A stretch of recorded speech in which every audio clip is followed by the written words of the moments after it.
사랑하는 부산 시민 여러분 반갑습니다. 기장을 사랑하는 김민정 의원입니다.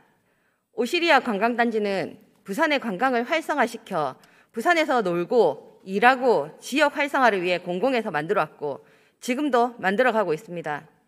올해 하반기 개장을 약속한 오시리아 관광단지의 핵심 시설인 테마파크는 코로나로 인해 내년으로 연기되고 테마파크 부용도인 롯데매종은 21년 6월에 개관했습니다. 즉 주객이 전도되어 있는 상황입니다. 2016년 당시 시와 도시공사와 사업자의 협약 당시에도 문제 제기를 하였고 전진영 의원의 문제 제기 사항은 원형 보존지 문제와 임대료 산정 문제, 상부시설의 매수 청구권, 즉 50년 뒤에 개발자가 기간 연장을 요청해도 도시공사가 불응하면 매수 청구권을 행사할 수 있다는 문제 제기였습니다. 특혜에 대한 문제 제기를 하였고 그 당시 서병수 시장은 계약 과정에 다소 협상력이 떨어질 수 있다. 정밀하게 보완해서 차질 없이 추진하겠다고 이야기하였습니다.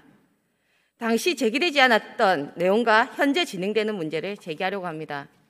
협약서를 살펴보면 테마파크 용지를 유원지로 변경하면서 대규모 판매시설 도입이 가능하도록 조성계획 변경 승인 취득을 도시공사의 역할로 명시해 놓았습니다. 도시계획 조성계획 변경 승인은 부산시 도시건축위원회의 권한입니다. 이를 도시공사가 협약을 하고 역할을 명시한 것은 옳거니 아닐까요?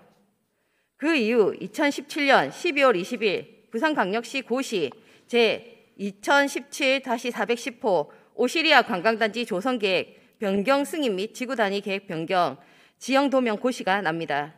테마파크에서 유원지로 변경되는 사유를 보자면 유원지는 오시리아 관광단지 가장 핵심 시설로 국내외 유원지 운영 추세가 단순 놀이기구 중심에서 복합 휴양 개념으로 바뀌어가고 있으며 이를 위해 주변 지역과 상생할 수 있는 판매시설, 숙박시설 도입을 위해 유원지로 변경하여 추진함이라고 명시되어 있습니다.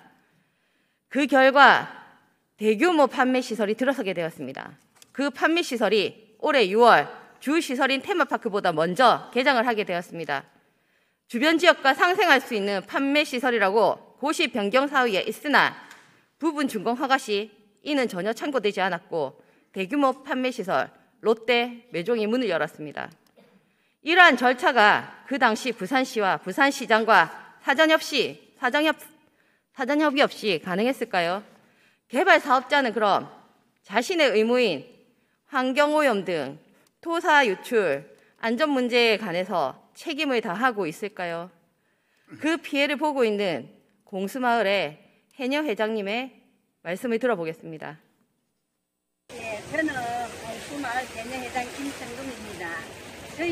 저는 이 마을에서 이 마을 태어나가지고 지금 근 60년을 해녀 작업을 하고 있는데 저희가 이게가 여 구역이 제일 우리 해녀들이 작업을 하기가 좋은 자리입니다. 좋은 자리인데 저희들이 작업을 해보면은 롯데월드가 들어서가지고 지금 문제는 흙탕물이에요. 흙탕물이 여 밑에 보면은 날씨가 씨앗이 좋은 날에도 저희들이 물 밑에 내려가 보면은 오리발로 움직거리면 완전히 흙탕물이 올라와가지고 작업을 못하고 6월, 7월, 8월에는 장마철이 있어가지고. 네, 주민들의 피해는 계속되고 있습니다. 시정 요구는 계속되었고 보행육교 건설을 도시공사가 시행하는 것에 대해서 문제 제기를 하고 나서야 사업자가 바다 환경에 대한 조사 용역이 겨우 1년 넘어서 겨우겨우 들어가게 되었습니다. 부산시 고시 내용을 신뢰하고 있는 시민들은 변경 사유에서 주변과 상생할 수 있는 판매시설이 아니었음에도 부분적으로 준공 승인해 준 것에 의문을 표합니다. 부지를 무상으로 임대하고 임대료 조정을 40년 동안 해야 합니다. 협약서상 개발 사업자가 경영 상황을 이유로 인상률 조정을 요청할 수 있습니다. 개발 이익이 얼마나 나는지 확인을 해야 함에도 민간의 권리만 이야기합니다. 대기업의 이익을 위해 적극적 행정을 앞세우고 시민의 피해를 늑장 대응하고 있는 부산시와 도시공사에 유감을 표합니다. 지자체 장인 이재명 성남시장은 개발 이익으로 5,500억 공공기여를 받았습니다.